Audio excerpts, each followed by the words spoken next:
لوگ مانتے نہیں ہیں، خصوصاً مومنین کرام جذبات اور عقیدت مندی میں انکار کرتے ہیں۔ مثلا شرعی مسئلہ ہے، قرآن کی تلاوت بھی میں ایسے کروں کہ برابر والے ہمسائے کو اس سے تکلیف پہنچتی ہے قرآن کی تلاوت لیکن گناہ کا کام ہو گیا نا، مسئلہ دماغ تھوڑا ٹھنڈا ہو گیا، مشکل ہو گیا۔ آگے بڑھ جائیے، چوتھی گلی تک مائک لگا کر مجلس ماتم کر رہے اور کوئی بیمار ہے، شرط نہیں ہے مسلمان ہو، شرط نہیں ہے مومن ہو، شرط نہیں ہے کہ وہ ہمارے عقیدے کا ہو، بلکہ غیر مسلم بھی ہو، لیکن انسان ہے، اگر بیمار ہے اس کو تکلیف پہنچتی ہے، شریعت کی اجازت نہیں دیتی کہ کوئی ایسا کام کرے جس سے اس کو تکلیف دے۔ مشکل سے دماغ میں بات بیٹھ جاتی ہے، لیکن شریعت کا حکم ہے، مجھے سمجھ میں آئے کہ نہ آئے۔ بالکل اسی طریقے سے جانور کو خریدے، کسی کو تکلیف دے، اذیت دے اور باقاعدہ چھنے اور ہار پہنا کر بچوں کو رون دے، بھائی میں تو جانور لے کر آیا ہوں، تمہارا بچہ کیوں سامنے آیا، یہ مناسب نہیں ہوتا۔ اب چونکہ زیادہ وقت قریب نہیں ہے، اشارتاً بات عرض کروں، اور اس کے بعد جب یہ بنیادی چیزیں آپ کو سمجھ میں آ جائے، ہمیں سمجھ میں آ جائے، تو پھر شریعت کا حکم یہ بھی ہے کہ جو جانور خریدے وہ اعضاء و جوارح کے لحاظ سے کامل جانور، مستعمل عمل۔ دوبارہ تاکید کر رہا ہوں، ناقص جانور کو قربان کیا جائے، مثلا کن کٹا اور ہاتھ پاؤں زخمی ہے،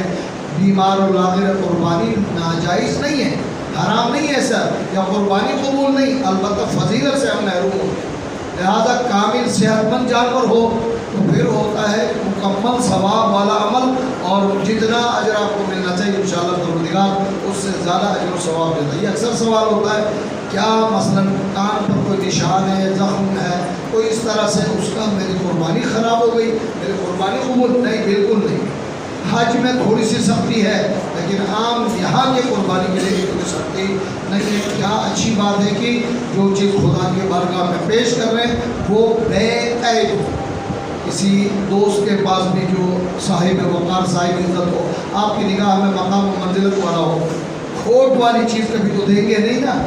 خدا دوست کے برابر تو نہیں ہے، تو جو چیز خدا کی بارگاہ میں پیش ہو اسے ضرور بہتر طریقے سے اچھی چیز پیش کرنی چاہیے۔ مجھے نہیں معلوم کتنے سامعین موجود تھے، کچھ دن پہلے میں نے یہ مثال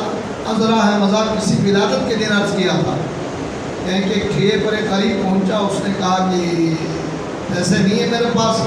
مجھے تھوڑا سا پھل دے تاکہ میں بھی اپنے بچوں کے ساتھ اسے کھا لوں، استعمال کروں۔ اس نے دیکھا ایک طرف ایک سڑا ہوا پھل تھا، اٹھا کر اسے دے دیا۔ اس نے کہا کہ یہ لے جا کے، فرض کریں کورونا کا زمانہ، لے جا کے میں بھی، میری بیوی بھی، میرے بچے بھی بیمار ہو جائیں، ایک طرف رکھ دیا اور اپنے غربت کے ساتھ جیب ٹٹول کر کچھ سکے نکال کے اسے دیا کہ ان پیسوں کا کوئی بھاؤ دو۔ اب اس نے چھوٹا دیا، کچھ پیسے نکلے تھے مگر صحیح دیا۔ غریب بھی کبھی کبھار سبق ایسا دیتا ہے، ایک طرف سڑا ہوا اٹھایا ہاتھ میں، دوسرا پیسوں سے خریدا ہوا اٹھا کر رب سے مناجات کرنے لگا، پروردگار تو ہی گواہ رہنا، یہ تیرے نام پر ملا ہے، وہ یہ میرے پیسوں کا ہے۔ درود پڑھے صلوات اللہ۔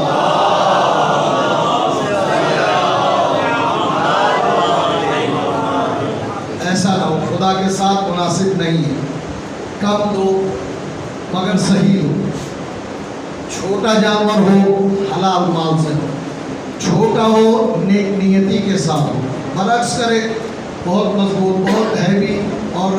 دیو ہیکل جانور لے کر آئے ہیں، نیت میں فتور ہے، مال میں خرابی ہے، عمل میں خرابی کا سبب ہوتا ہے۔ انشاءاللہ پروردگار ہمارے اعمال کو شریعت کے مطابق انجام دینے کی ہمیں توفیق عطا فرمائے۔ آواز بلند صلوات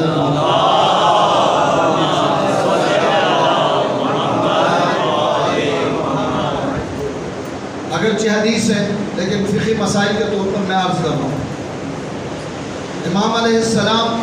ایک مرتبہ دسترخوان پر بیٹھے پھل تناول فرما رہے تھے، فروٹس